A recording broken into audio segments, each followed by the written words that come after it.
Welcome to Fluent Phonics. Today, we will focus on mastering the pronunciation of the word banal. Banal. Banal. Banal.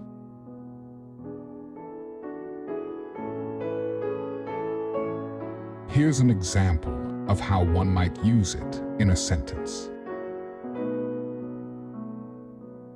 The movie was so predictable and filled with cliches that it was banal and uninteresting to watch.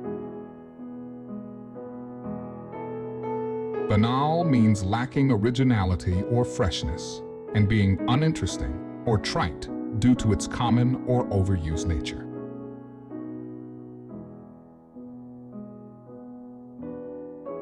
Thank you for your time. If you enjoyed this, please like and subscribe for further content.